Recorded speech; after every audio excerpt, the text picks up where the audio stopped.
au nom du Seigneur Jésus, et d'entendre parler des œuvres puissantes et glorieuses que tu as accomplies auparavant. Maintenant, nous nous tenons ici et nous nous attendons à toi. Cela élève notre foi et nous oint de croire que ce que nous avons demandé pour ce soir sera accordé. Tu connais chacun d'eux et toutes leurs requêtes. Nous prions spécialement, Seigneur, pour ceux qui sont si près de la mort. Donne-leur la paix à l'âme s'ils ne l'ont pas déjà, ainsi que la guérison du corps. Accorde-le, Seigneur. Bénis notre rassemblement. Nous te prions, Seigneur, lors de notre réunion de prière du mercredi soir. Nous nous sommes rassemblés sachant que là où 2 ou 3 sont réunis en ton nom, tu es au milieu d'eux. Et nous te demandons, Seigneur, de nous donner ta parole ce soir. Parle-nous, Seigneur, et ranime les fibres de notre cœur, afin que nous sachions nous discipliner en vue des temps glorieux à venir, car nous croyons que nous approchons de la venue du Seigneur. Nous te remercions pour ceux qui commencent à attacher du prix à la foi et qui savent ce que la foi signifie. Et le sachant, nous te remercions avec foi pour les réunions à venir. Tu vas faire quelque chose, Seigneur. Nous nous y attendons comme autrefois. Nous croyons que le temps est proche où tu ouvriras les écluses des cieux et répandras les promesses que Dieu a faites en ce dernier jour. Maintenant, nous te demandons, Seigneur, d'être avec toutes les nations, car nous avons appris aujourd'hui combien il y a des besoins partout. Exauce leurs requêtes, Seigneur. Nous prions aussi pour que la main puissante de Dieu agisse dans le monde entier, parmi ceux qui s'attendent à cette chose glorieuse. Pardonne-nous nos péchés. Châtie-nous, Seigneur, par ton esprit et par la parole, afin que nous puissions nous discipliner et devenir des serviteurs obéissants à la volonté de Dieu. Rappelons-nous et essayons de nous représenter ce que faisaient les premiers chrétiens. Quel genre d'hommes nous verrions si nous rencontrions ceux qui ont été en contact personnel avec toi. Comme leur visage devait rayonner de foi et de joie, comme leur vie doit avoir été la parole vivante de Dieu, ils étaient des lettres lues de tous les hommes, tandis qu'ils marchaient au milieu de la foule. Que Dieu nous l'accorde encore une fois, que nos vies te soient soumises à tel point que le Saint-Esprit manifeste sa vie à travers de nous et parle par nous, Seigneur. Puissions-nous nous souvenir, tandis que nous marchons dans la rue et que nous côtoyons le monde, que nous ne sommes pas censés être comme le monde. Alors, Seigneur, nous ferons un pas de côté, nous leur donnerons la place et la position qu'ils doivent occuper ici sur terre. Nous nous mettrons à la dernière place, sachant que nous sommes les délégués d'un autre monde. Nous avons un royaume qui va venir en puissance, Seigneur. Et notre grand roi viendra bientôt prendre le pouvoir sur tous les rois qui sont dans son domaine. Nous régnerons sur la terre et la dirigerons avec lui pendant 1000 ans, et nous serons avec lui pour toujours. Avec cela, l'Esprit, Seigneur, nous nous réjouissons maintenant en attendant la réponse à notre prière. Nous en tenons à notre confession que si nous avons fait, dit ou pensé quoi que ce soit de contraire à ta grande volonté, que le sang de Jésus-Christ nous purifie. Conduis-nous, Seigneur. Comme cette sœur disait ce soir au sujet de son mari qui est en route pour Chicago, conduis-les, Seigneur, dans une position telle que tu puisses les utiliser pour être des rayons de lumière, éclairant ceux qui tâtonnent dans les ténèbres de l'ignorance, ne connaissant pas notre Seigneur Jésus-Christ. Maintenant, nous te remettons cette réunion afin que, écoutant ta parole correctrice, nous sachions comment nous préparer pour cette heure glorieuse. Nous le demandons au nom de Jésus-Christ. Amen.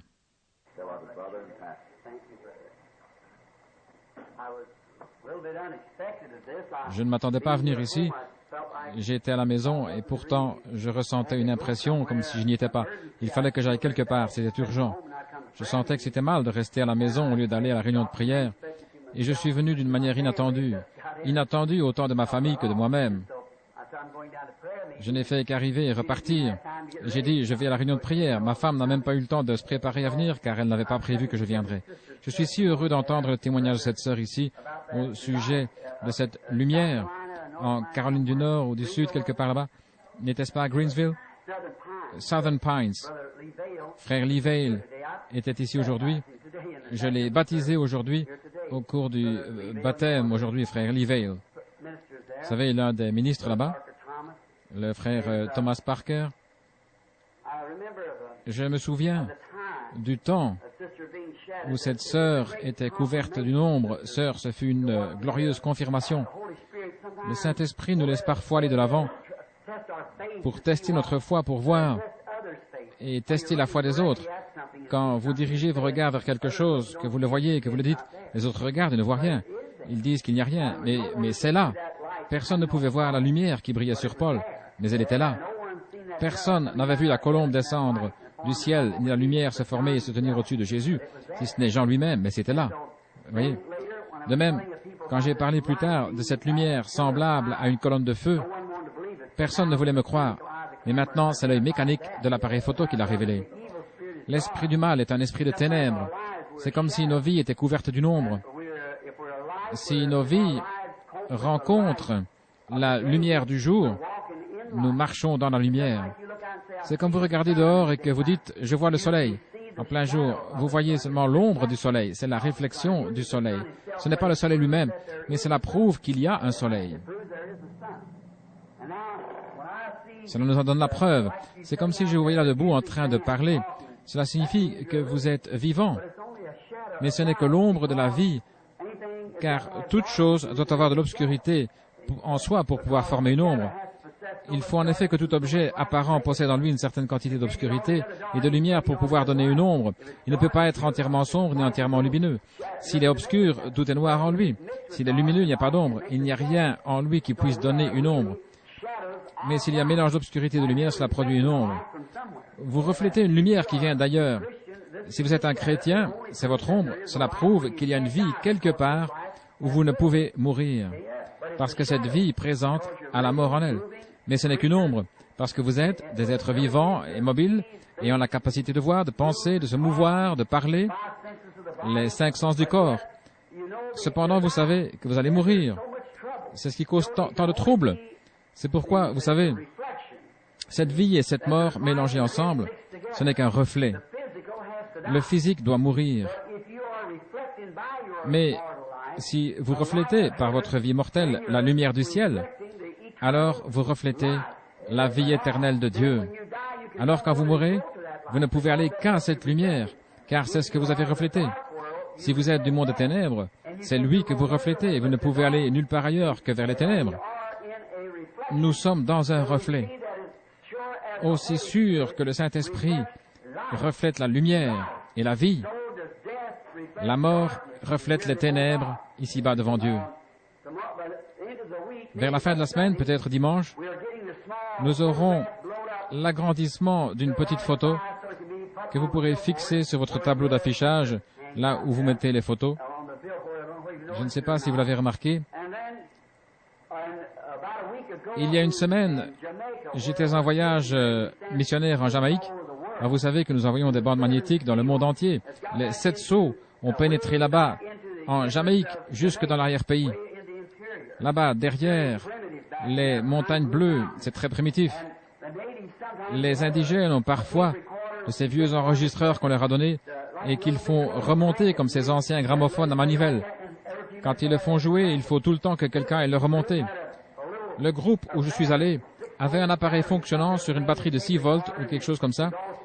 Ils étaient tous rassemblés, ils étaient à peu près le même nombre que nous ici ce soir pour écouter une prédication. C'est Sceaux, je crois.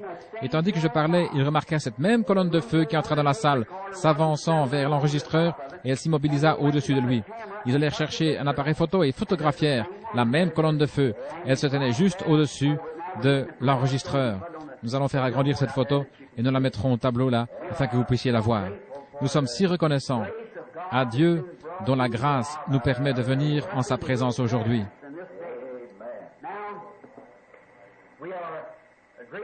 Nous sommes reconnaissants de bien des choses. Maintenant, je vais regarder si je trouve des notes ou quelque chose sur quoi parler. J'ai ici un carnet où je note des sujets de prédication. Si je puis en trouver un peut-être, que le Seigneur me donnera quelque chose à dire pendant que nous prions. Nous nous réjouissons dans l'expectative pour dimanche. Je vous ai apporté bien des messages et dimanche dernier, je vous ai retenu longtemps sur ce sujet. Pourquoi cries-tu à moi? Parle au peuple et va de l'avant. Dimanche, il y aura un service de guérison où nous prierons pour les malades. Quand nous approchons des malades, s'ils ne sont pas guéris quand nous prions pour eux, il doit y avoir une raison à cela. Dieu voulant, je prêcherai brièvement dimanche matin, puis nous aurons un service de guérison où je prierai pour tous les malades. Billy Paul ou quelqu'un sera là dimanche matin dès 8 heures, quand on ouvrira les portes de l'église, pour distribuer les cartes de prière aux gens à leur arrivée ou quand ils entrent. Je crois que le Seigneur m'a donné en quelque sorte un petit aperçu des raisons pour lesquelles certaines personnes ne sont pas guéries. Je crois que c'est par manque de compréhension. Et je crois que peut-être nous en parlerons dimanche matin, Dieu voulant. La réunion de prière de mercredi soir est une brève réunion où nous nous rassemblons et prions comme nous l'avons fait et où nous communions ensemble. Parfois, je pense qu'une des choses principales que je remarque de nos jours est le manque de sincérité de ce que nous croyons. Si Dieu avait fait du temps de John Wesley ce qu'il a fait de nos jours, qu'est-ce que cela aurait donné? Si ce qui se passe aujourd'hui, alors que nous le voyons aussi bien confirmé par l'Église que l'Esprit, la science et toutes choses, si c'était passé du temps de Martin Luther ou des autres, c'est en train de s'accomplir. Et il faut le discerner. Et la parole de Dieu l'annonce et déclare avant que cela arrive. Il est venu, il a prophétisé tout ce qu'il a dit, c'est accompli parfaitement, et malgré tout, nous restons indolents et nous posons des questions. Je me demande si c'est bien moi que cela concerne. Est-ce pour l'Église en général, ou est-ce que je suis aussi compris dans ces choses? Je pense que dimanche matin, j'essaierai de parler sur quelques-unes de ces points essentiels, afin que nous soyons un peu plus éclairés. Ce soir, j'ai trouvé quelque chose, et je m'y suis arrêté, et avant de venir, j'ai pensé, si Frère Neville venait me dire, levez-vous, je vous laisse la parole, et se rasseyez. J'ai pensé qu'il vaudrait mieux noter quelques passages de l'Écriture, parce que je le connais, ce cher frère, et nous l'apprécions. Avant de prier sur la parole, je veux présenter un frère, je ne sais même pas son nom actuellement. D'ailleurs, ils sont deux, ce sont des chers amis, ce sont des ministres, des évangélistes, qui sortent sur le champ missionnaire, ils ont des connaissances du message par une bande, et viennent d'églises dénominationnelles différentes. L'un de ces jeunes gens est si intéressé qu'il a pris récemment l'avion pour Tucson après avoir terminé une réunion. Je crois que j'étais à ce moment-là à un déjeuner des hommes d'affaires chrétiens. C'est alors qu'arriva ce jeune homme, un brave jeune homme. Ils sont du Kansas et l'un d'eux est venu avec sa fiancée pour que je les marie. J'apprécie cela. Dire que des gens ont suffisamment confiance dans vos prières pour croire que Dieu entendra et répondra. Et des jeunes qui partent dans la vie comme cela, mais en arrivant ici, ils se sont aperçus que la loi de l'Indiana exige que, malgré leur examen de sang, ils attendent ici 3 jours avant de pouvoir être mariés. Ils ne pourront donc l'être que vendredi matin. Je demanderai à ce frère de se lever et de nous dire qui il est, ainsi que sa charmante fiancée et le frère qui les accompagne.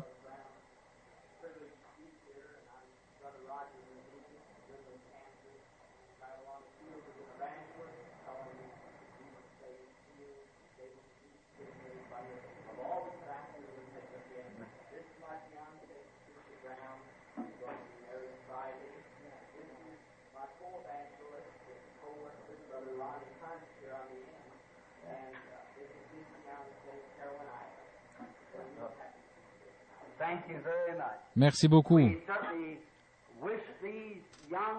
Nous désirons vraiment qu'il y ait de ces jeunes ambassadeurs dans l'œuvre du Seigneur Jésus-Christ. Nous leur souhaitons la bénédiction de Dieu sur leur route. Et tandis que je médite et attends le retour du Seigneur, cela me réjouit de voir un jeune homme et une jeune femme se lever avec dans le cœur le dessein de servir Christ. Que le Seigneur vous bénisse richement, mon frère et ma sœur. Maintenant, venons-en à un petit livre dont je ne vous ai jamais parlé. Et il n'y a qu'un chapitre. C'est le livre de Philémon. Je suis un petit peu irlandais et j'ai un appareil pour tenir mes dents du bas en place, ce qui fait que je n'arrive pas toujours à prononcer ces noms correctement. Parfois, c'est simplement à cause de mon manque d'instruction.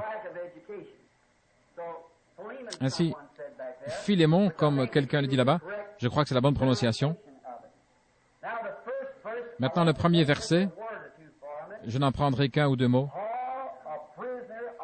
Paul, un prisonnier de Jésus-Christ. Et c'est ce que je vais utiliser ce soir comme texte, Dieu voulant. Un prisonnier. On peut difficilement s'imaginer Paul se considérant comme un prisonnier. Lui, un homme libre par sa naissance, un homme rempli du Saint-Esprit. Cependant, il se dit prisonnier. En s'adressant aux Corinthiens, nous voyons qu'il dit Paul, apôtre de Jésus-Christ. Une autre fois, Paul, un serviteur de Jésus-Christ. Tout cela par la volonté de Dieu, quand il parle à Timothée et aux autres. Ici, il écrit à Philémon, il dit Paul, un prisonnier de Jésus-Christ. Paul, un apôtre. J'aimerais prêcher un soir sur ce sujet. Paul, un serviteur. Prêcher là-dessus. Et puis Paul, un prisonnier. Mais ce soir,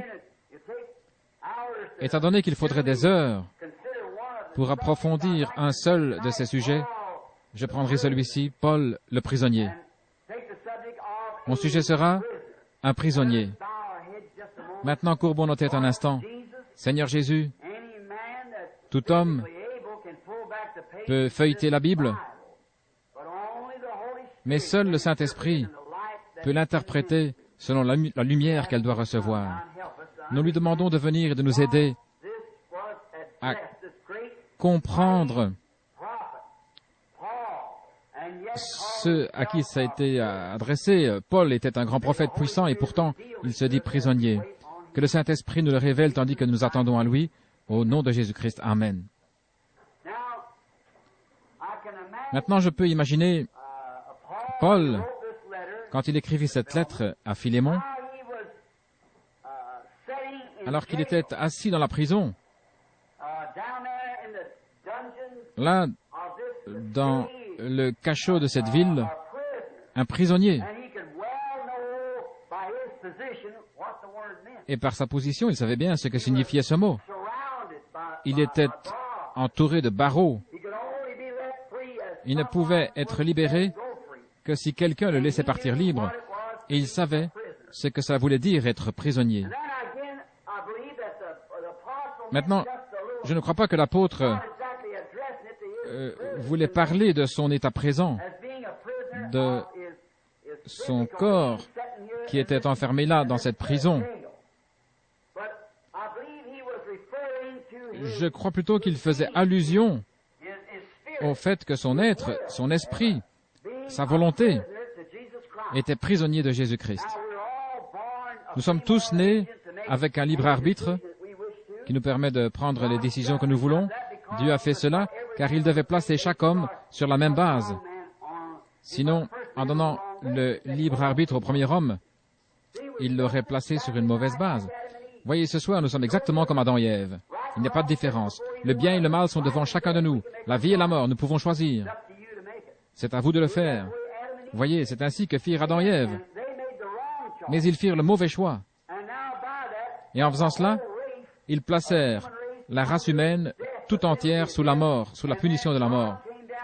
Mais Dieu est venu sous la forme d'un homme, a pris cette mort et payé la rançon de la mort, afin que ceux qui étaient sujets et qui voulaient être libres puissent l'être. Maintenant, s'il n'avait pas agi avec nous de la même façon qu'avec Adam et Ève, s'il nous avait attirés au travers de quelque chose en nous disant « Je vous sauverai, que vous le vouliez ou non », il aurait mis Adam et Ève sur une base fausse.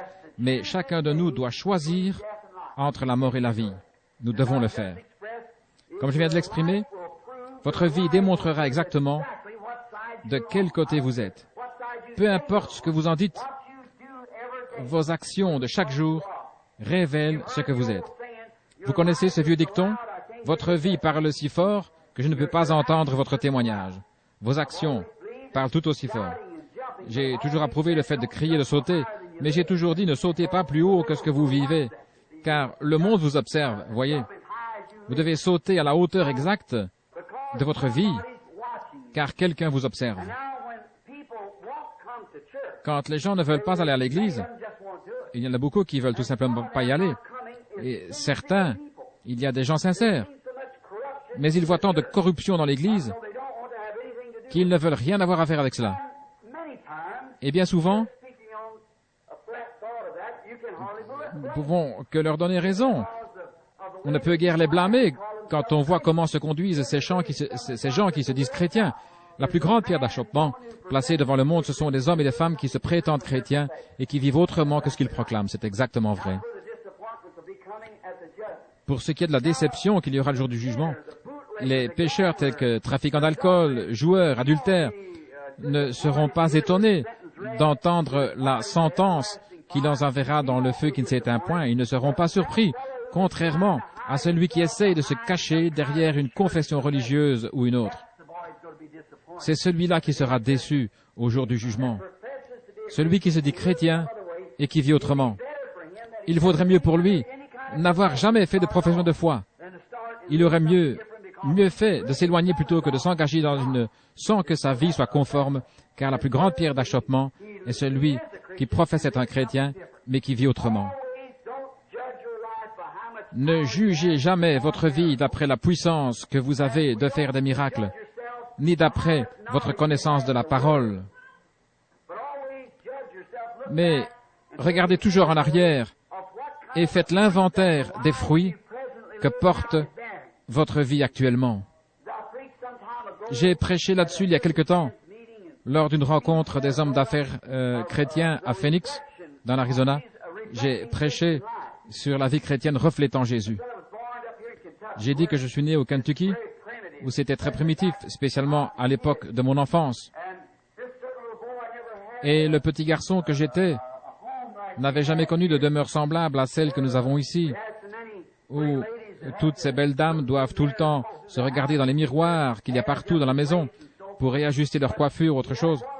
Nous n'avions qu'un petit miroir, juste un morceau de miroir fixé par un clou dehors contre un arbre où se trouvait le banc où nous faisions notre toilette. C'est là que mon père et ma mère se lavaient et se coiffaient en se servant de ce petit bout de miroir cloué à un arbre. Voilà le genre de logis que nous avions. Et si nous voulions nous regarder dans le miroir, nous les enfants, nous devions prendre une caisse et grimper sur le banc où l'on faisait sa toilette pour utiliser ce bout de miroir que j'avais ramassé moi-même dans une décharge publique. Et ce n'était pas là-bas au Kentucky, mais ici dans l'Indiana, à Utica Pike. Ce petit garçon que j'étais ne s'était en réalité jamais vu dans un miroir. Un jour, il vint rendre visite à sa grand-mère en ville. Celle-ci avait une maison dont une porte était entièrement recouverte par un grand miroir. Lorsque le petit garçon entra, en courant dans la pièce, il vit un autre petit garçon devant lui. Et ce petit garçon courait. Il pensa donc qu'il devait s'arrêter pour voir ce que ferait l'autre. Et quand il s'arrêta, l'autre petit garçon fit de même. Il tourna la tête, l'autre garçon tourna la tête. Il se gratta la tête, l'autre gratta la sienne. Finalement, il s'approcha pour examiner la chose de plus près. Puis il se retourna. Sa mère et sa grand-mère l'observaient avec étonnement. Elle dit, « Maman, maman, c'est moi !» C'est pourquoi je dis, nous aussi, nous reflétons quelque chose. Notre vie se reflète. Maintenant, si nous avions vécu au temps de Noé, de quel côté aurions-nous été? De quel côté aurions-nous été au jour glorieux de Noé? De quel côté aurions-nous été au temps de Moïse? Et au jour d'Élie, le prophète, alors que le monde entier était englouti par une vague de modernisme, comme la Jézabel moderne, qui a entraîné tous les serviteurs du Seigneur dans un tourbillon, l'Église et les prêtres se prosternaient devant elle. Auriez-vous pris le parti de la popularité ou vous seriez-vous tenu aux côtés d'Élie? Pour ce qui est du temps du Seigneur Jésus, pensons à ce personnage impopulaire et sans instruction selon le monde. On n'a jamais pu trouver d'école qu'il ait fréquentée, ni qu'il ait acquis d'expérience de séminaire. On le considérait comme un enfant illégitime. Et voici qu'il s'est mis en plus de prêcher un évangile contraire à tout leur enseignement. Il condamnait les prêtres et leurs organisations. Ces organisations décrétèrent que quiconque irait écouter ce soi-disant prophète serait exclu de la synagogue, ce qui était un péché mortel. Mais les gens devaient se rendre compte que la seule façon d'adorer était sous le sang de l'agneau. Ils devaient venir à ce sacrifice. Mais alors ils seraient rejetés du monde. Pourtant c'était glorieux. Mais ces hommes méprisèrent cela, bien que Jésus fût en parfait accord avec l'Écriture, mais non selon leur connaissance. De quel côté auriez-vous été? Votre vie actuelle reflète exactement ce que vous auriez fait alors, car vous êtes animés du même esprit. Si vous vous mettez d'un côté aujourd'hui, vous auriez fait pareil en ce temps-là, car l'esprit qui est en vous aujourd'hui est le même que celui qui était dans les gens d'autrefois. Vous voyez, le diable ne retire jamais son esprit, il passe simplement d'un homme à un autre. Dieu ne reprend pas non plus son esprit, il passe de l'un à l'autre. Ainsi, le même esprit qui était sur Élie descendit sur Élisée, puis le même esprit passa sur Jean-Baptiste, et ainsi de suite. Le Saint-Esprit qui était sur Christ descendit sur ses disciples, et ainsi de suite. Il est toujours sur son peuple. Vous voyez, Dieu ne retire jamais son esprit. Il ne nous reste qu'à faire un choix. Et je ne crois pas que Paul regrettait quoi que ce soit et voulait dire qu'il se plaignait d'être prisonnier. Il disait cela pour lui quand le Saint-Esprit lui mit la plume à la main pour écrire cela. Peut-être que c'était uniquement pour nous donner notre sujet de ce soir que Paul fit cela. Parce que c'est scripturaire et que scripturaire veut dire éternel. Je crois que si Paul s'adresse à son frère du fond de cette misérable prison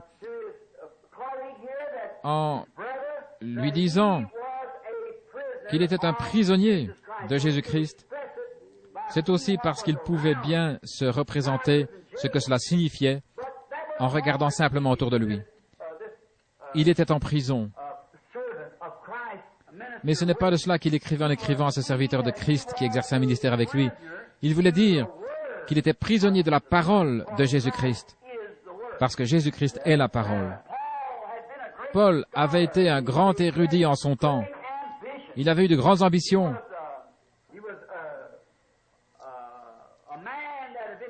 C'est un homme qui avait reçu de l'instruction des gens. Gamaliel était un grand professeur. Paul n'aurait pas pu fréquenter d'écoles plus prestigieuses que celle où il enseignait. C'était une de ces écoles comme, par exemple, Wheaton ou Bob Jones ou une de ces grandes écoles fondamentalistes. Il avait été instruit comme ministre de la parole. Paul était un jeune homme instruit, bien élevé et intelligent. Il avait peut-être la grande ambition de devenir un jour sacrificateur ou souverain sacrificateur de son peuple. Il avait de l'ambition. Et pour atteindre ce but élevé, il avait été formé. Il avait consacré toute sa vie, peut-être depuis l'âge de 8 ou 10 ans, jusqu'à 30 ou 35, où il termina ses études et reçut ses diplômes. Il était en bon terme avec tout le clergé, même avec le souverain sacrificateur de Jérusalem. Paul avait un ordre de lui, un ordre personnel, écrit de lui, confiant le soin d'aller à Damas pour aller chercher ceux qui adoraient Dieu d'une manière contraire aux ordres du souverain sacrificateur, les trouver, les lier, les jeter en prison et, si nécessaire, de les mettre à mort s'il le voulait. Il avait de grandes ambitions.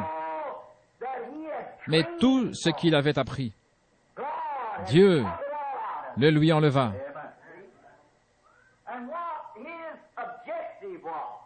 Ses objectifs, l'argent que son père avait dépensé pour lui, l'ambition de son père et de sa mère, tout lui fut retiré parce que Dieu avait quelque chose d'autre en vue. C'est pourquoi il était un prisonnier. De l'objectif qu'il avait de sa vie, il est devenu prisonnier de Jésus-Christ, qui est la parole. Ce chemin de Damas a changé Paul. Alors qu'il était en chemin, vers 11 heures peut-être, il fut jeté à terre et il entendit une voix qui disait « Saul, Saul, pourquoi me persécutes-tu » Il regarda et lui étant juif, il sut que la colonne de feu qu'il voyait était le Seigneur qui avait conduit les enfants d'Israël parce qu'il savait ce qu'elle était. Rappelez-vous que cet Hébreu n'aurait jamais donné le titre de Seigneur, Elohim, s'il n'avait été sûr que c'était bien lui, car c'était un homme très instruit. Et quand il leva les yeux, il vit cette lumière, cette colonne de feu qui avait conduit son peuple à travers le désert. Il dit « Seigneur, Elohim, Seigneur, en majuscule, Seigneur, qui es-tu » Quelle surprise pour ce théologien d'entendre « Je suis Jésus », celui-là même qu'il combattait. Quel revirement! Oh, cela a dû être quelque chose de terrible pour cet homme, plein d'ambition, de découvrir tout à coup qu'il était un persécuteur. Son ambition l'avait entraîné plus qu'il ne l'avait pensé loin de la chose principale. Quel grand choc pour cet apôtre quand il entendit « Je suis Jésus », celui-là même qu'il persécutait. « Pourquoi me persécutes-tu » Disons encore ceci. Quand on se moque de l'Église, ce n'est pas vraiment d'elle qu'il s'agit. On se moque de Jésus. Pourquoi me persécutes-tu? Comment Paul, avec toute son intelligence, aurait-il pu croire que ce groupe qu'il persécutait, c'était le Dieu même qu'il prétendait servir? Je pense que nous n'avons pas besoin d'entrer dans les détails, parce que nous sommes tous suffisamment instruits pour que nous comprenions ce que je veux dire. C'est pareil de nos jours. Paul était bien plus intelligent que les petits Galiléens ignorants qu'il persécutait et qui pourtant, dans leur humilité, avaient déjà accepté cet homme de Galilée. Mais Paul, avec son grand savoir et son intelligence, ne pouvait accepter cela. Quel bouleversement cela a dû être pour lui sur ce chemin. Et il fut frappé de cécité, en sorte qu'il ne put plus poursuivre sa mission. Mais il fut conduit chez un nommé Judas dans une rue appelée la droite. Alors le prophète Ananias, qui avait été informé dans une vision, vint vers Paul et lui dit « Frère Saul, le Seigneur qui t'est apparu sur le chemin m'a envoyé afin que je t'impose les mains pour que tu recouvres la vue et que tu sois rempli du Saint-Esprit. » Vous voyez ce qui s'est passé. Qu'est-ce que ça a dû être pour Paul? Tout ce qu'il avait appris à faire était renversé. Ainsi, toute son instruction avait été réduite à zéro. Maintenant, il savait qu'il avait fait une expérience. Voilà une autre bonne leçon pour nous. L'expérience en soi ne suffit pas. Cela doit être une expérience en accord avec la parole du Seigneur. Ainsi donc, ayant vu cela, et sachant que c'était quelque chose de glorieux, que quelqu'un d'autre avait reçu avant lui, il se retira pendant 3 ans et 6 mois dans le désert d'Arabie, avec la Bible d'alors, l'Ancien Testament. Et il compara son expérience qu'il avait eue avec l'Écriture pour voir si c'était conforme. Que se serait-il passé s'il avait dit « Ce n'est qu'un peu d'exaltation », puis avait continué son chemin en pensant « Je vais simplement suivre les pensées de mon intelligence ». Mais il fallait qu'il devînt le prisonnier de quelque chose. Aussi, après avoir comparé et vu les types de l'Ancien Testament, il put décrire le livre des Hébreux. Voyez, pendant les 3 ans et demi où il fut plongé dans la parole, il découvrit que ce même Dieu qu'il avait appelé le ramenait en arrière et changeait toute sa compréhension. Tout ce qu'il avait pensé jusqu'alors, tout ce qu'il avait appris, toutes ses ambitions, tout cela était balayé loin de lui. Il était devenu un prisonnier. L'amour de Dieu avait été si extraordinaire et une telle révélation qu'il ne pouvait plus s'en éloigner. C'est l'expérience véritable que fait tout vrai croyant qui rencontre Dieu. Vous entrez en contact avec quelque chose de si glorieux que vous en devenez prisonnier à l'exclusion de toute autre chose. Vous quittez tout pour vous emprisonner là-dedans. Jésus l'a exprimé un jour quand il a dit « Le royaume de Dieu est semblable à un marchand qui cherche une belle perle. Quand il a trouvé cette perle glorieuse, il vend tout ce qu'il a pour l'obtenir. » C'est ce qui se passe ici. Vous avez des conceptions intellectuelles, une expérience théologique. Mais quand le temps arrive où vous trouvez la chose réelle, vous retranchez tout le reste et vous vous enfermez avec cela. Paul savait ce que c'était. Il découvrit qu'il était attelé à quelque chose, comme un cheval dans son attelage, pour tirer quelque chose. Paul, après cette expérience de 3 ans et demi, passé à la comparer avec les types de la Bible, comprit que Dieu l'avait choisi et attelé par le Saint-Esprit, afin que par l'expérience qu'il avait faite, il puisse tirer l'Évangile devant les nations. L'Esprit lui-même l'avait attelé. Et aujourd'hui, en tant que serviteurs de Christ, nous devenons attelés, accrochés. Nous ne pouvons pas aller sans que la parole soit avec nous. Nous sommes attelés à la parole. Peu importe ce que dira qui que ce soit, vous y êtes attelés. Il y a quelque chose à son sujet qui fait que vous ne pouvez vous en éloigner. Vous êtes sous le même joug par le Saint-Esprit. Il vous a mis sous le joug de la parole. Peu importe ce que l'on dit, c'est la parole qui vous suit. Vous y êtes attelés. Vous avez pris le joug avec elle, avec la parole par le Saint-Esprit. Paul y était attelé. Il était allé au fond du désert d'Arabie, avec toutes ses anciennes expériences et ambitions. Et là, il fut dépouillé de toutes ces choses. C'est là que nous voyons aujourd'hui que nous devons être dépouillés premièrement. Mais les gens n'aiment pas être dépouillés. Le frère méthodiste tient à garder quelques bribes de son enseignement méthodiste. Le frère baptiste tient à garder quelques bribes de son enseignement baptiste, voyez-vous. Mais vous devez être complètement dépouillés de tout. Naître de nouveau et prendre le joug à partir de là, selon que le Saint-Esprit vous conduit. Vous ne pouvez pas dire, mon père disait qu'en arrivant à l'église, il serrait la main du pasteur, c'était un bon membre loyal.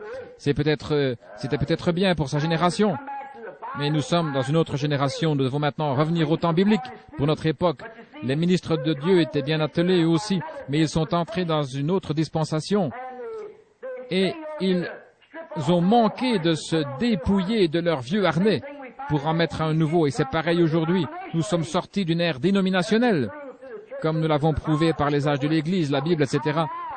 Et nous entrons dans une ère de liberté où le Saint-Esprit lui-même descend, se manifeste, se fait connaître et accomplit chaque promesse qu'il a faite. Voilà, quelle époque glorieuse. Et Paul savait autre chose. Il savait qu'il ne pouvait pas aller quelque part sans être attelé à la parole, même s'il avait voulu. Son ambition était d'aller chez des frères qu'il avait invités. Mais cependant, le Saint-Esprit le pressa de faire autre chose. Il n'était plus son propre maître. Peut-être que quelqu'un lui disait, frère Paul, nous aimerions que vous veniez chez nous. Nous avons la plus grande église, l'assemblée la plus nombreuse. Vous recevrez beaucoup d'offrandes, etc. Et lui, pressé par le Saint-Esprit, il pensait, j'ai un frère là-bas, c'est vers lui que je dois aller pour qu'il soit sauvé. il faut l'amener au Seigneur. Mais l'Esprit le poussait à aller encore ailleurs. Il était vraiment prisonnier. Oh Dieu, fais de nous de tels prisonniers.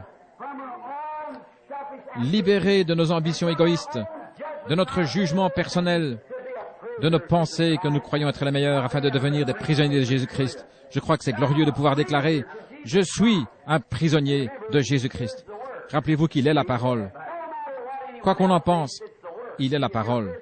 Si vous êtes prisonnier de la parole, aucune dénomination ne peut vous en détourner. C'est la parole, vous en êtes prisonnier, c'est tout. Vous devez agir comme elle agit. Il ne pouvait pas aller à certains endroits où il aurait voulu aller. Pourquoi? Parce que l'Esprit le lui défendait. Souvenez-vous des nombreuses fois où Paul cherchait à se rendre en un lieu où il pensait avoir une grande réunion, mais l'Esprit l'en empêchait. Cela n'établit-il pas et ne prouve-t-il pas clairement que Paul était un prisonnier de Jésus-Christ, attelé à sa parole par l'Esprit? Oh, j'aime cela. Il était lié. Il était lié par des chaînes, des liens d'amour, pour faire la volonté de Dieu et elle seule. Il était un prisonnier. Il était dans des chaînes d'amour. Il était sous le joug avec Christ. Il ne pouvait se mettre sous aucun autre joug. Il était sous le joug avec lui et devait marcher selon qu'il était conduit, peu importait que l'herbe parût plus verte à droite qu'à gauche, il devait aller où le conducteur et le joug allaient. Oh, si ce soir, nous autres du Branham Tabernacle pouvions seulement devenir des prisonniers par rapport à notre nature égoïste, à notre ambition personnelle, et nous abandonner complètement et nous mettre sous son joug. Peu importe ce que pense le reste du monde, peu importe ce que fait le reste du monde, nous sommes liés sous un joug d'amour. Nous sommes prisonniers. Mes pieds sont tellement liés au joug de Christ qu'ils ne peuvent plus aller danser. Mes yeux sont tellement liés au joug de Christ que lorsque je vois ces stripteaseuses modernes dans la rue, ils me font détourner la tête. Mon cœur est tellement lié au joug de son amour que je ne peux plus avoir d'amour pour le monde. Ma volonté est tellement liée à son joug que je ne sais même plus quelles sont mes ambitions personnelles. Où que tu conduises, Seigneur, je te suivrai, je veux être un prisonnier. Paul était véritablement un prisonnier. Il ne disait pas de choses fausses. Il avait été réformé par le Saint-Esprit pour attendre la parole. Il avait été instruit d'une façon, mais maintenant Dieu l'instruisait d'une autre façon. Il avait été formé par le Saint-Esprit pour attendre la parole du Seigneur. Quelles qu'aient pu être ses ambitions. Maintenant, avec l'aide du Saint-Esprit, j'espère vous montrer quelque chose. Prenons un exemple. Un jour, Paul et Silas descendaient la rue d'une ville où Paul tenait une réunion de réveil. Une femme possédée d'un démon le suivait en criant. Sans aucun doute, Paul savait qu'il avait l'autorité d'un apôtre pour chasser ce mauvais esprit hors de cette femme. Mais l'avez-vous remarqué? Il attendit jour après jour, jusqu'à ce que tout à coup, le Saint-Esprit lui parle. Il dit, le moment est venu. Alors Paul ordonna, Esprit, sort d'elle. Vous voyez, il devait attendre le Seigneur. Et c'est là qu'aujourd'hui, tant de gens jettent l'opprobre sur la parole. Ils marchent d'après leurs ambitions. Combien de réveils sont tombés à plat pour des raisons semblables? Tout cela parce que l'évangéliste n'attend pas de connaître la volonté du Seigneur. Quelqu'un dit, viens ici, et ils viennent immédiatement, parce que l'association dit, va. Et le Saint-Esprit aurait dit autre chose. Mais l'ambition de l'homme de devenir surveillant pour tout l'État, ancien, évêque ou quelque chose de semblable, le pousse. Tu dois aller. Pourtant, il sait qu'il pourrait faire mieux que cela. Le Saint-Esprit dit, va là-bas. Mais vous voyez, il liait au joug de son organisation. Il est un prisonnier de son organisation. Mais s'il est lié au joug de Christ, alors il est conduit par le Saint-Esprit. Il est sous un joug, il est prisonnier. Pour lui, quoi que disent les autres, cela ne fait aucune différence. Autrement, ce serait un airain qui résonne et une cymbale qui retentit. Mais lui n'entend que la voix de Dieu, et il ne parle que lorsqu'elle parle. Autrement, il ne dit rien. On dit au frère Jones, frère Roberts, ou un de ces grands hommes qu'il y a aujourd'hui dans le pays, comme Tommy Hicks, Oral Roberts, ou le frère Tommy Osborne, l'un de ces grands évangélistes. Quelqu'un dira peut-être, venez chez nous, Tommy ou Oral, vous êtes un grand homme de Dieu. J'ai un oncle qui est au lit. Il est lié. Il est malade. Je désire que vous veniez. Je crois que vous avez la force pour le guérir. Et peut-être que le Saint-Esprit lui dira, pas maintenant. Mais cependant, par amitié pour cet homme, il sent qu'il est de son devoir d'aller chez lui. S'il ne le fait pas, il s'en fera un ennemi. L'homme dira, il est allé chez un tel, et il a guéri leur enfant, je le sais. Et moi, qui suis son ami depuis des années, il a refusé de venir. Mais s'il est contraint par le Saint-Esprit à ne pas aller, il vaut mieux qu'il n'y aille pas. Il est sous le joug de Dieu. Son ami, il l'aime, mais il vaut mieux qu'il soit conduit par le Saint-Esprit pour y aller, parce qu'autrement, de toute manière, cela ne donnerait rien de bon. Je l'ai expérimenté tant de fois. Mais Paul, lui, attendait que le Saint-Esprit lui dise ce qu'il devait faire. Il vaut mieux être attentif au Saint-Esprit. Un soir, après avoir prêché, il vit un infirme en sortant. Soudain, l'Esprit lui parla et dit, et Paul dit, je vois. Comment? Je perçois. De la même manière qu'il vit qu'il ferait naufrage et serait jeté sur une île, je perçois que tu as la foi pour être guéri. Lève-toi sur tes pieds. Jésus-Christ t'a guéri. Voilà, il était sous le joug. Peut-être qu'il avait fait une semaine d'évangélisation sans que rien se passe, mais pourtant il attendait que le Saint-Esprit lui parle. Il était lié au joug de cet appel. Maintenant, vous direz, mais frère Branham, vous contredisez ce que vous avez dit dimanche au sujet de votre longue attente. Mais rappelez-vous que c'est le Saint-Esprit qui m'a parlé sur la route et m'a dit, je te renvoie parmi les malades et les affligés. J'ai obéi au Saint-Esprit. C'est certain. Je ne suis pas allé avant qu'il ne me l'ordonne. J'attendais le ainsi dit le Seigneur, jusqu'à ce que j'ai bien reçu le ainsi dit le Seigneur. C'est différent. C'est cela qui fait la différence. Paul attendait la parole du Seigneur. Il était poussé par l'Esprit à ne suivre que les ordres de Dieu. C'est ainsi qu'il devint le prisonnier de Jésus-Christ. Chers amis, si seulement nous pouvions devenir des prisonniers. Je sais qu'il fait très chaud, mais je voudrais citer encore quelques personnages. J'en ai 6 ou 8 inscrits ici, mais prenons-en un ou deux. Prenons le personnage de Moïse. Il était né pour être un libérateur. Et il le savait. Il savait qu'il était venu au monde pour être un libérateur. Mais avant de parler de Moïse, je voudrais dire ceci.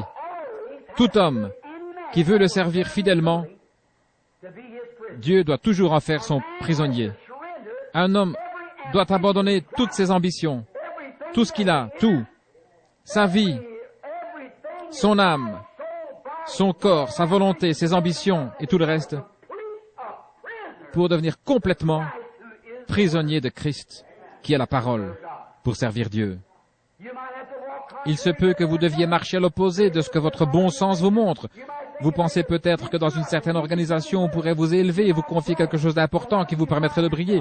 Mais comment vous retrouverez-vous après cela? Au bout d'un certain temps, vous vous retrouverez vaincu jusqu'à ce que Dieu puisse trouver un homme qui accepte de devenir son prisonnier. Dieu cherche des prisonniers. Il l'a toujours fait. Vous n'avez qu'à sonder les Écritures. Un homme doit être prisonnier de Christ envers et contre tout. Par conséquent, vous ne pouvez pas être lié à quoi que ce soit en dehors de Christ. Même pas votre père, votre mère, votre frère, votre sœur, votre mari, votre femme ou qui que ce soit. Vous n'êtes lié qu'à Christ et à lui seul. Alors Dieu peut vous utiliser. Jusque-là, il ne peut pas le faire. Parfois, je dépasse les bornes et je parle durement aux gens. Vous comprenez? J'essaie de vous faire couper vos liens. Vous devez avoir un point de départ. C'est comme lorsque je parle aux femmes qui se coupent les cheveux et qui portent des vêtements indécents tout en faisant profession d'être chrétiennes. Vous direz, ce ne sont que de petites choses, mais il faut bien commencer quelque part. C'est pourquoi commencez par l'ABC. Coupez les liens de l'apparence mondaine et devenez prisonnière de Jésus-Christ. Puis vous continuez à couper les liens partout jusqu'à ce que les dernières chaînes tombent. Alors vous êtes un prisonnier. Vous êtes sous son emprise. Alors vous êtes en son pouvoir. Moïse savait qu'il était né pour être un libérateur. Il le savait. Avez-vous remarqué quelle était son ambition? Il le savait parce que sa mère le lui avait dit pendant qu'elle jouait son rôle de nourrice. Il n'y a pas de doute que quand ce petit bébé Moïse naquit, sa mère lui dit, « Tu sais, Moïse, ton papa, Amram et moi avons prié sans cesse. Nous avons vu en lisant la parole qu'il était temps que vienne un libérateur. Et nous avons prié, Seigneur, Dieu, nous aimerions voir ce libérateur. Une nuit dans une vision, le Seigneur nous a annoncé ta naissance, que tu serais un libérateur. Et nous n'avons pas craint l'ordre du roi. Nous n'avons pas tenu compte de ce qu'il a dit. Nous savions que tu étais né pour être un libérateur. Nous savions, Moïse, que nous ne pouvions pas t'élever convenablement. Rappelez-vous qu'ils avaient séjourné 400 ans en Égypte. Et nous voulions que tu reçoives l'éducation et l'instruction appropriée. Aussi, t'ai-je mis dans une petite arche que j'ai lancée sur le Nil. Je me suis efforcé de faire en sorte que le courant t'emporte à travers joncs et roseaux, loin d'ici, juste devant le palais de Pharaon, à l'endroit où la fille de Pharaon va se baigner. Je savais qu'il te faudrait une nourrice. En ce temps-là, on n'avait pas de biberon comme aujourd'hui, et il fallait une nourrice. Aussi ai-je envoyé Myriam là-bas pour leur dire qu'elle savait où trouver une nourrice. Elle va me chercher. Maintenant, Moïse, mon chéri, tu as 16 ans et tu vas être le fils de Pharaon. Mais un jour, tu seras le libérateur qui conduira le peuple hors d'ici. L'ambition de Moïse commence à accroître. J'étudierai, maman, j'étudierai tout ce que je pourrai. C'est tout ce que je vais faire. Je vais travailler dur pour devenir militaire. Et je saurai comment faire sortir le peuple d'ici. Je serai un grand général, un évêque. J'apprendrai tout cela. Et je les ferai sortir. Je vais décrocher mes diplômes. J'y arriverai. Comme le père Chiniki. Avez-vous lu son livre? Bien, il voulait convertir tous les protestants. Mais il en devint lui-même. Ce grand prêtre de jadis, le père Chiniki, vous devriez vous procurer son livre et le lire. On l'appelle père alors que c'est frère Chiniki qu'il faudrait dire. Nous ne disons père à aucun homme. Il se mit à lire la Bible afin de pouvoir réfuter la religion protestante, mais il perdit la bataille. Je pense qu'après qu'il se soit mis à lire la Bible, le Saint-Esprit s'empara de lui. Il reçut le Saint-Esprit, puis devint l'un d'entre eux. Remarquez ceci. Moïse reçut toute l'instruction possible. Il était tellement intelligent, instruit et intellectuel qu'il n'y avait personne comme lui. Il pouvait même enseigner les Égyptiens. Il pouvait enseigner leurs psychologues. Il pouvait enseigner l'art de la guerre à leurs généraux. C'était un grand homme. Et le peuple craignait Moïse à cause de sa grandeur. Oh, quelle érudition! Il était comme un archevêque, voire un pape. C'était un très grand homme et un homme puissant. Il savait dans quel but il était né et s'y était préparé dans la grande ambition de le réaliser. C'est comme à présent, je ne dis pas que l'on n'est pas instruit dans ces écoles. Ici, dans l'Ouest, ils vont construire une école de théologie de 150 millions de dollars. Une école pentecôtiste de théologie. Une école de 150 millions de dollars. Pour moi, cela devrait servir à envoyer davantage de missionnaires dans les champs de mission. Mais que font-ils quand ils sortent de ces écoles? Que sont-ils? Une bande de rikis. Exactement. Et voilà comment ils sortent de leurs écoles. C'est tout ce qui en reste. Ils suivent tous la même ligne. Que voyons-nous qui arriva avec Moïse et tout son savoir Et aujourd'hui, avec toute cette formation, ils font de grands évêques et autres avec de grandes ambitions. Et que faisons-nous? Nos ambitions deviennent à peu près semblables à celles de Moïse. Mais Dieu, avant de pouvoir prendre cet homme dans sa main, dut le dépouiller de toutes ses ambitions, le dépouiller de tout son savoir. Moïse sortit pour délivrer, mais il tue un Égyptien. Et en ce faisant, il s'aperçut qu'il était dans l'erreur. Il ne pouvait pas faire cela. Ce n'était pas la bonne manière. Dieu dut l'emmener au désert, dans un lieu désert, inhabité.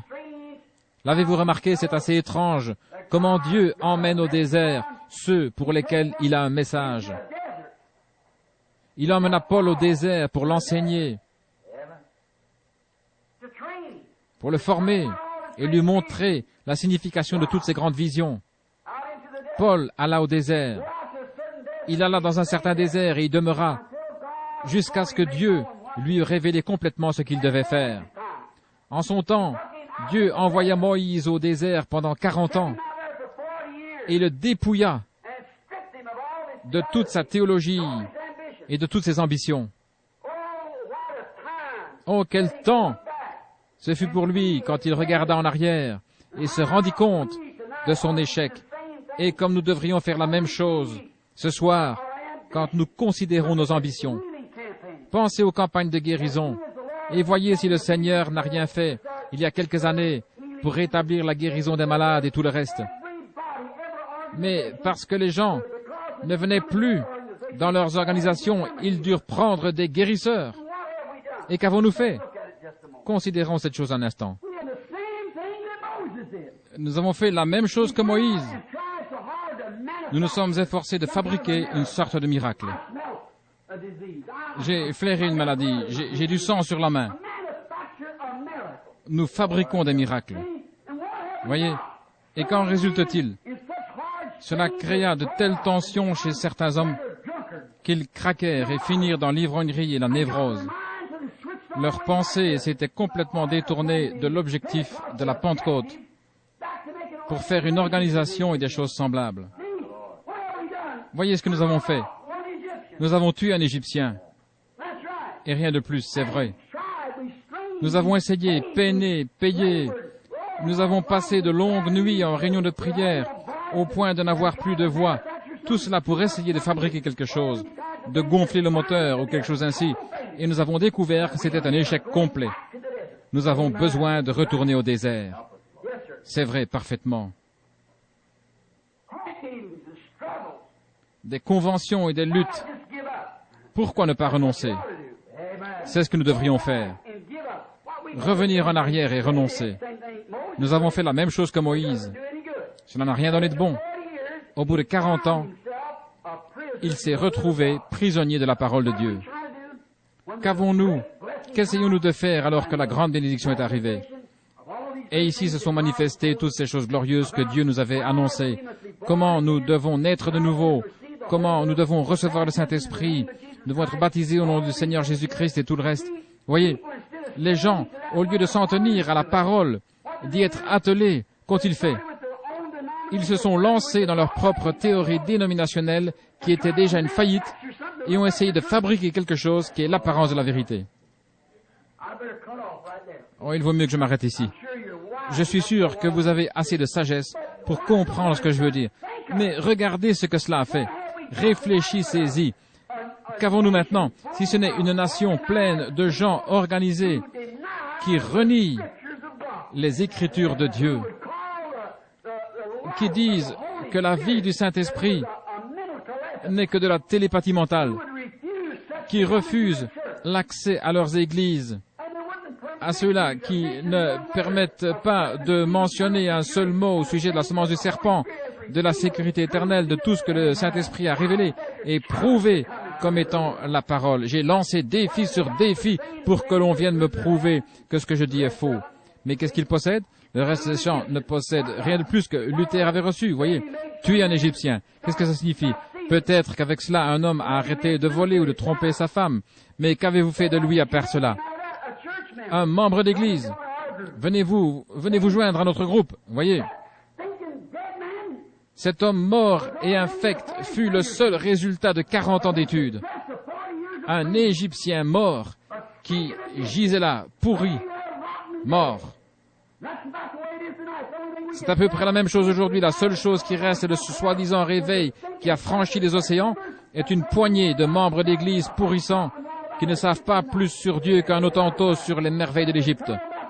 C'est vrai, mais cela leur parlerait de la parole de Dieu et ils disent « Je ne crois pas cela. Peu importe ce qu'ils disent, je n'y crois pas. » C'est une chose affreuse à relever après toute la peine que nous sommes donnée, les luttes et tout le reste. Peut-être que nous pourrions citer une grande école ou autre chose, mais elle est morte. Nous pourrions citer une organisation, mais elle est morte, elle est infecte. C'est comme les choses dont nous sommes sortis. Mais le chien est retourné à ce qu'il avait vomi et la truie s'est vautrée dans le bourbier. Un seul Égyptien mort. Moïse savait sans aucun doute qu'il avait été appelé pour délivrer le peuple. As-tu perdu le sentiment et l'intérêt pour le peuple? Bien sûr que non. Alors, pourquoi ne fais-tu pas ton œuvre? Pourquoi n'essaies-tu pas? Pourquoi ne vas-tu pas avec les autres? Mais Moïse est là pour être dépouillé, jusqu'à ce qu'il ait fait une expérience avec le buisson ardent, puis proclame la parole, « Je suis le Dieu d'Abraham, d'Isaac et de Jacob, et je me souviens de ma promesse. Je viens pour les délivrer, et je t'envoie pour le faire. » Voilà la parole, et non pas les ambitions ou les désirs du peuple. Que devint Moïse? Il ne voulait plus rencontrer les Égyptiens. Il ne voulait plus faire face à cela. Il était devenu prisonnier. Amen. Il dut passer par toutes ces années de dépouillement, mais ensuite il devint prisonnier devant le buisson ardent.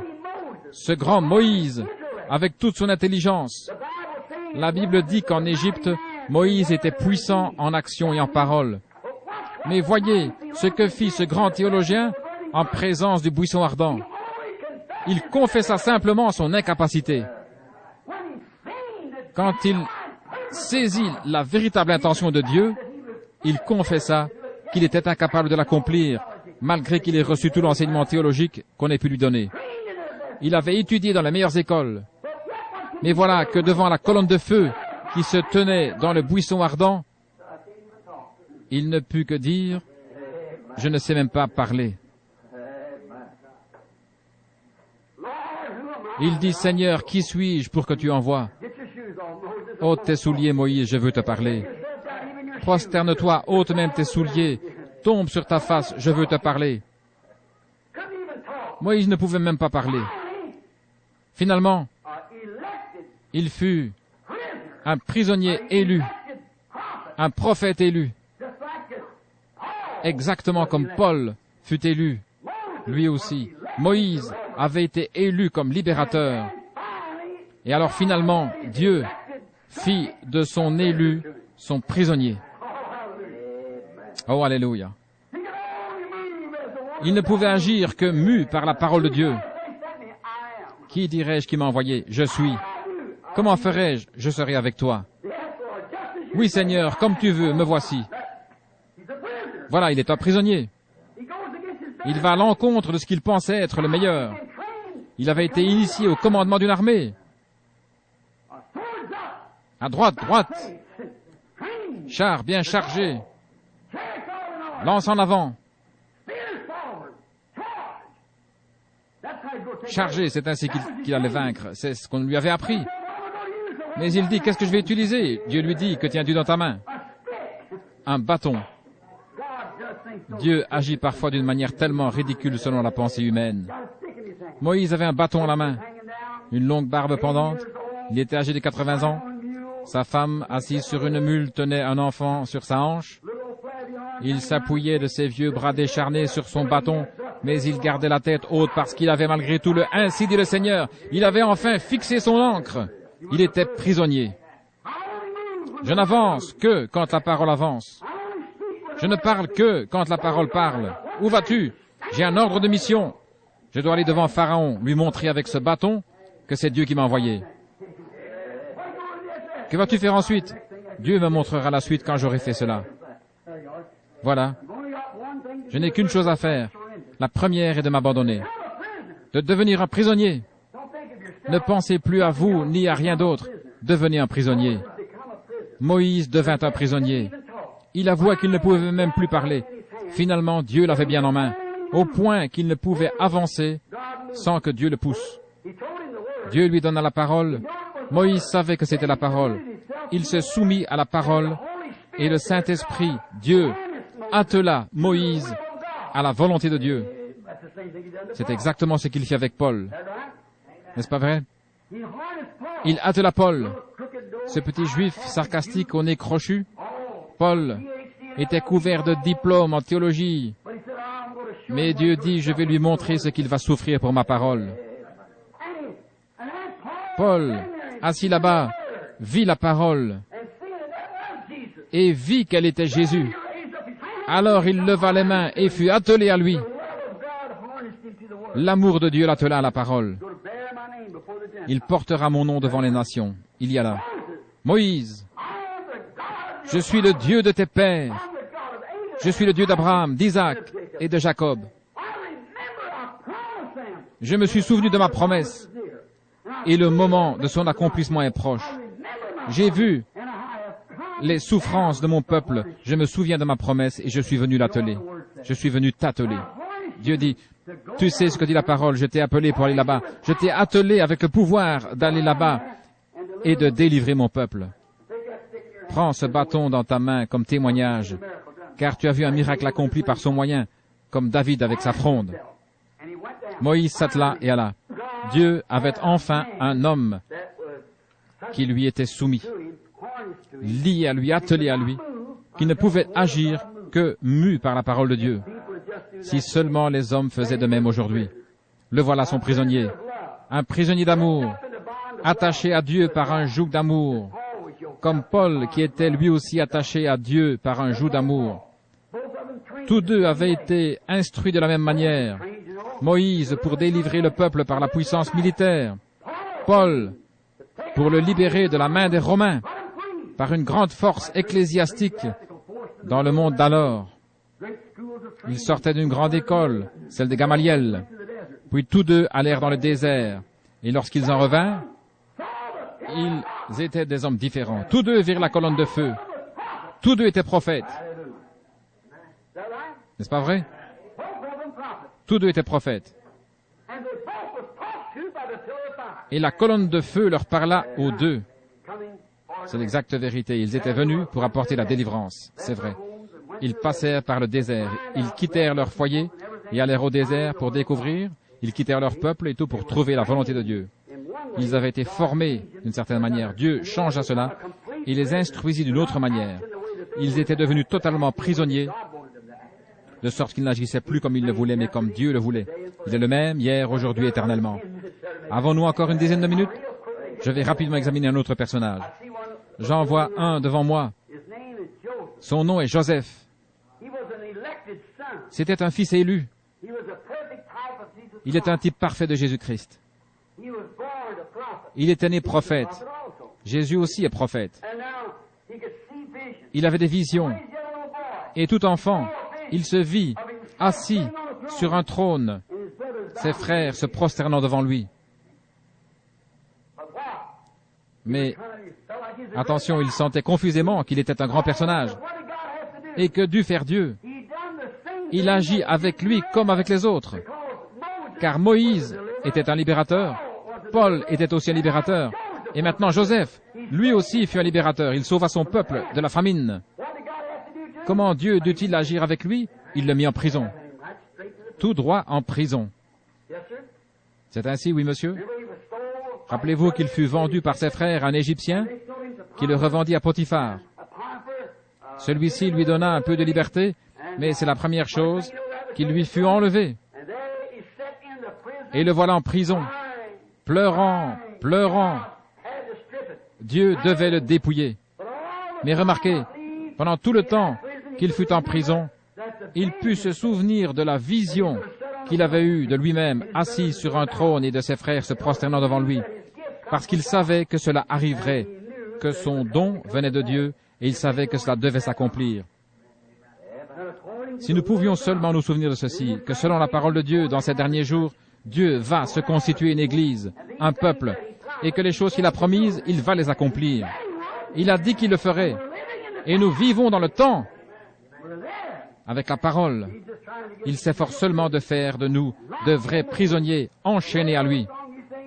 Connaissez-vous ce vieux cantique que nous chantions? Et maintenant je suis enfermé avec Dieu. Je veux être enfermé avec Dieu. Et quand je pense à cela, enfermé avec Dieu, rien d'autre. Vous ne pouvez avancer que quand Dieu vous dit d'avancer. Vous ne pouvez faire que ce que Dieu vous dit de faire. Alors vous êtes enfermé avec Dieu. Maintenant souvenez-vous, Joseph réfléchissait. Il était un raté pour lui-même. Tout ce qu'il savait, tout ce qu'il avait compris, c'était un échec total. Rien n'allait plus.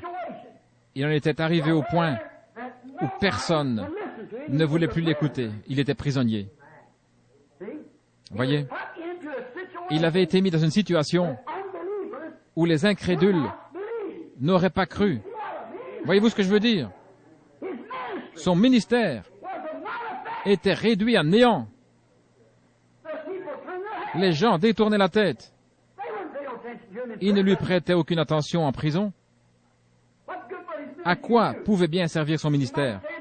Peut-être qu'il aurait pu prêcher dans la rue à travers les barreaux de sa prison, comprenez? Mais les gens auraient passé sans s'arrêter, vous voyez, il était devenu un prisonnier. Dieu l'avait fait prisonnier jusqu'à ce que la roue soit sortie de l'ornière. Vous avez remarqué que Paul, lui aussi, fut mis en échec. Finalement, Dieu vint à Joseph dans sa prison, comme pour Paul et comme pour les autres. Il vint vers lui et utilisa le don qu'il lui avait fait pour le faire sortir de là. C'est exact, il le fit sortir de prison. Aussitôt que Dieu l'eut fait sortir de prison, il reçut la puissance par le roi, son roi. Il fut changé et s'assit à côté de celui auquel il était soumis. À sa sortie de prison, il reçut une puissance telle que tout ce qu'il disait devait s'accomplir. Amen. Un prisonnier qui se rappelle toujours qu'il est né dans un certain but. Il était né pour se tenir aux côtés d'un roi et tous devaient fléchir le genou devant lui. Sa vision le lui avait montré. Amen. Mais avant que sa vision puisse s'accomplir complètement, il fallait qu'il devint prisonnier. Amen. Alors il devint un chef. Et quand il sortit de prison et devint prisonnier de la parole de Dieu, au point de ne pouvoir dire que les paroles que Dieu mettait dans sa bouche, alors Dieu put agir à travers lui. Remarquez que Moïse avait tout pouvoir sur la prison de Pharaon. Si tu dis à cette montagne, ôte-toi de là. Il avait tout pouvoir sur la prison de Pharaon. Qu'il soit diacre, prêtre, représentant de l'État ou quoi que ce soit. Si Moïse disait « Je te lie », ils étaient liés. Un point, c'est tout. Il pouvait le faire par un simple ordre de sa bouche et selon son bon plaisir. Amen, gloire à Dieu.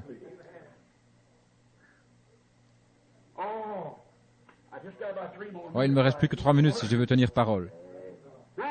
Maintenant, nous avons découvert qu'il est devenu un prisonnier de Dieu, comme Paul et Moïse. Il passa de l'état de prisonnier de ses pensées à celui de prisonnier de Dieu. Et quand il sortit, il avait la puissance de Dieu. Comme Saul quand il devint Paul, comme Moïse quand il se rendit et se dépouilla de ses pensées, Joseph se soumit, fut dépouillé et devint prisonnier de la parole de Christ. Il ne pouvait pas faire un pas. Voyez, il regardait l'opprobre de Christ comme un trésor plus grand que ceux de l'Égypte, en sorte qu'il était prisonnier de Christ comme Paul. Rappelez-vous que tous trois étaient prophètes. Voyez, ils avaient dû être dépouillés de leur propre manière de penser afin de devenir prisonniers de la volonté et des voies de Dieu. Remarquez que Joseph avait le pouvoir de lier ou de délier d'un seul mot. Il pouvait dire « Je te délie au nom de mon roi. » Amen. Pharaon fit de Joseph son fils.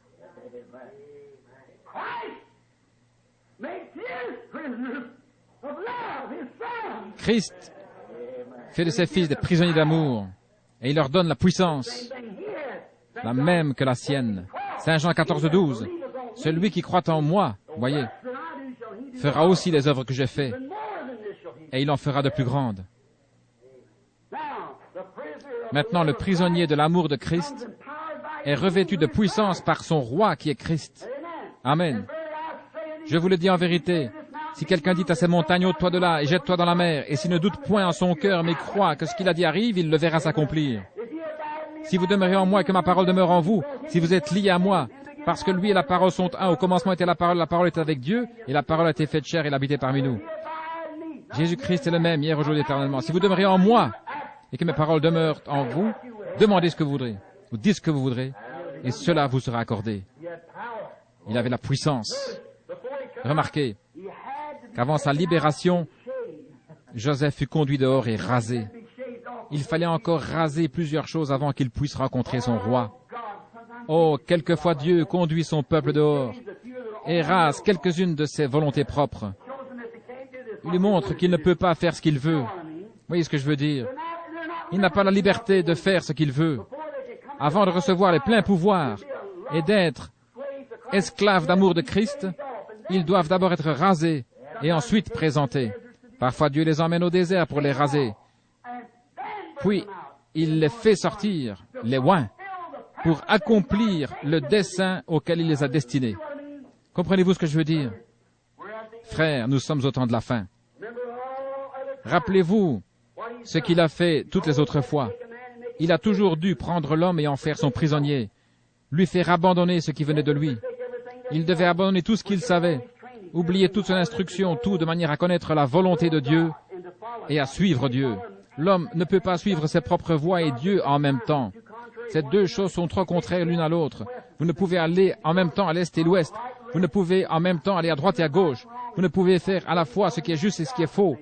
Vous ne pouvez suivre Dieu et un homme en même temps, certainement pas. Ou vous suivez Dieu, ou vous suivez l'homme. Ainsi donc, si vous suivez Dieu et que vous êtes soumis à Dieu, alors vous devenez le prisonnier de ce Dieu, de cette parole, de cette volonté. Quoi que quelqu'un d'autre dise, vous êtes prisonnier de cela. Écoutez, car nous sommes à la fin des temps. Et je voudrais dire ceci avec crainte et respect pendant que s'écoulent les dernières minutes, à mon avis. Regardez, ce que Dieu veut faire selon mon opinion, et ce qu'il fera dans ces derniers jours, c'est trouver un outil pour la moisson. Il doit trouver un outil pour battre le grain. Tout fermier, quand il va faire la moisson, doit avoir un outil. C'est certain. Il doit avoir une faucille aiguisée ou quelque chose, un instrument pour battre le grain. Et la moisson est mûre. Oh Dieu, prends-moi dans tes mains.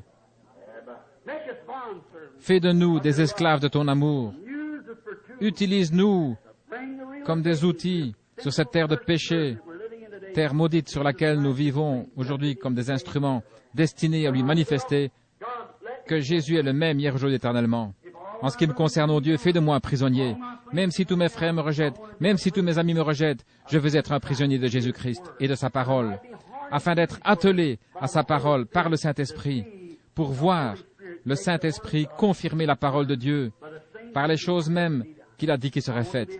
Je veux être un prisonnier de Jésus-Christ. Prions.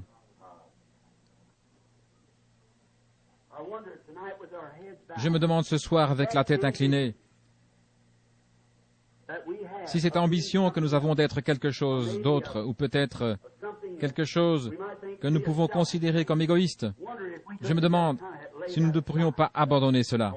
Je me demande si un jeune garçon ici ce soir, qui en regardant autour de lui, se dit, quand je serai grand, je vais être telle et telle chose.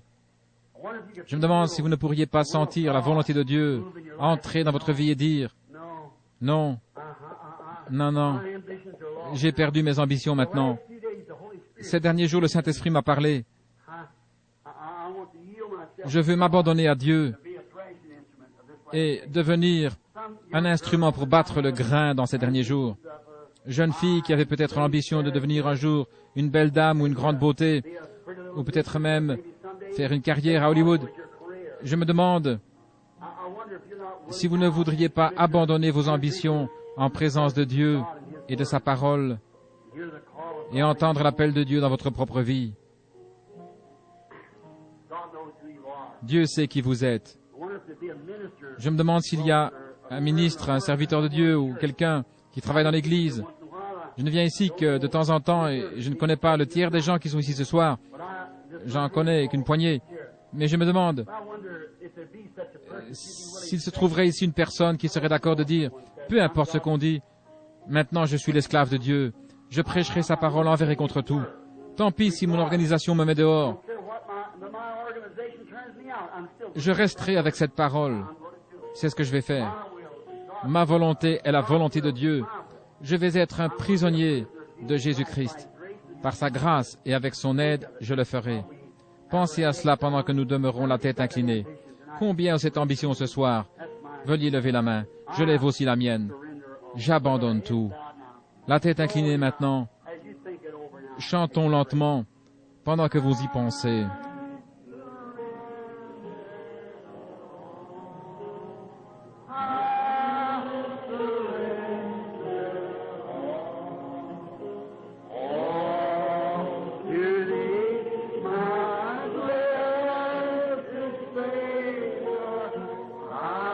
Tout à toi, mon Sauveur béni, j'abandonne tout.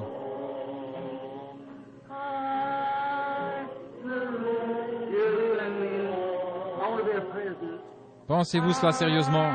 Je veux être un prisonnier. Prends-moi, Seigneur. Conduis-moi ce soir dans la maison du potier. Brise-moi et pétris-moi à nouveau.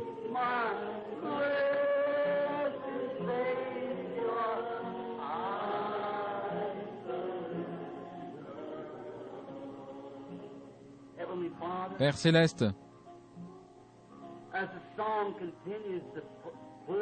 tandis que le cantique continue, je trouve plus profitable de cesser de chanter et de te parler un petit moment. Pendant que les gens pensent, j'abandonne tout. Père, puissions-nous le faire comme si c'était notre dernière occasion. Venons avec sincérité. Venons à la table du Seigneur avec des vêtements lavés, des âmes lavées, des volontés lavées, des ambitions lavées, pour nous abandonner et laisser Dieu prendre sa parole et nous lier ensemble sous son joug avec lui, avec la parole de Dieu, et que le Saint-Esprit s'empare de nous maintenant, tandis que nous sentons le joug se resserrer autour de notre cœur à partir de ce soir. Je te prends au mot. Maintenant, ne pensez plus vos propres pensées. Pensez mes pensées. Pensez ma volonté. Je vous conduirai. Mon Dieu, fait que ce soit l'expérience de chacun de nous. Ces jeunes, maris et femmes, ainsi que quelques autres qui sont fiancés. Il y a des hommes plus âgés ici qui sont des prédicateurs. Ils sont déjà sur la route. Seigneur, voici Frère Neville et moi, qui sommes déjà montés bien haut sur l'échelle. Nos jours sont comptés maintenant. Nos pas sont devenus plus prudents qu'autrefois. Nous regardons où nous marchons. Notre pied n'est plus si sûr qu'autrefois, physiquement parlant. Mais Seigneur, alors que nous voyons cette vie tirer à sa fin, nous nous rendons compte que personne n'a une marche sûre si tu ne le tiens par la main. Maintenant, Seigneur, prends-nous, veux-tu, prends notre cœur et notre volonté dans ta main, et que ce soir, nous devenions des prisonniers de la parole, des prisonniers de Christ. Que nous puissions vivre ici une vie pieuse. Puissent ces femmes, ces jeunes femmes, ces jeunes gens, ces garçons et ces filles abandonner leur vie, Seigneur, et que leurs ambitions deviennent l'ambition de servir Jésus-Christ. Puissions-nous devenir prisonniers de sa grâce et de sa volonté divine. Exauce-le, Seigneur. C'est tout ce que je sais faire, Seigneur. Ce sont de pauvres paroles maladroites, et je compte sur toi pour les mettre à leur place. Il fait si chaud ici. Les gens voudraient écouter, mais il fait vraiment chaud. et beaucoup doivent rentrer chez eux pour partir au travail de bonne heure. Mais puisse cette semence pénétrer dans leur cœur des prisonniers. Rentrez à la maison et dites à votre épouse, avant de vous mettre à prier cet après-midi ou ce soir, en vous agenouillant près du lit, échangez un regard et dites, « Chérie, que penses-tu de ce que nous avons entendu ce soir? Sommes-nous vraiment devenus prisonniers de Christ et de sa volonté, ou agissons-nous toujours selon notre propre volonté? Puissent les jeunes hommes et les jeunes femmes, partout, spécialement ceux qui ont entendu le message de ce soir, se poser la même question.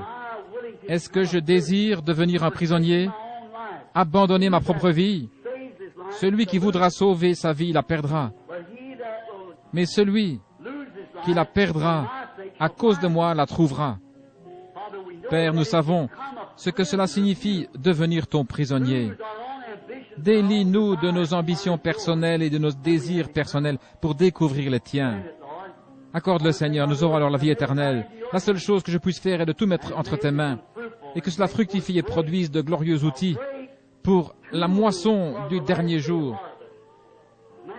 Que des hommes et des femmes, des garçons et des filles s'abandonnent à l'entière volonté de Dieu et deviennent des prisonniers de Jésus-Christ dans son amour. Qu'ils soient liés dans les liens de l'amour divin en Christ. C'est en son nom que nous le demandons.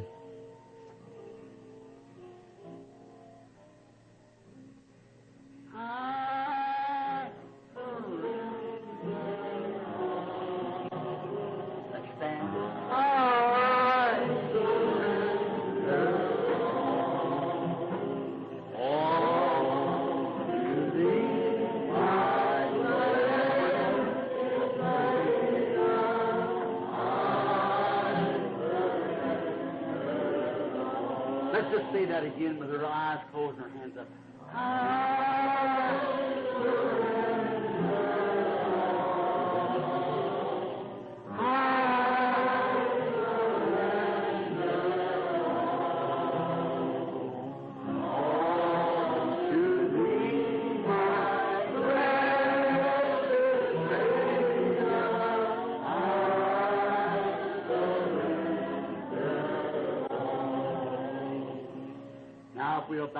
Maintenant, courbons la tête et avant de chanter le cantique final, prends le nom de Jésus avec toi. Je vais demander à ce frère ici, j'ai oublié son nom, la sœur qui a été guérie a rendu témoignage au sujet de cette vision de ténèbres qui était venue sur elle. Et rappelez-vous qu'en se retournant, elle a vu que c'est sa foi qui a fait cela. Le voile avait disparu. Voulez-vous clore cette réunion de la prière, frère, et demander la bénédiction de Dieu sur nous?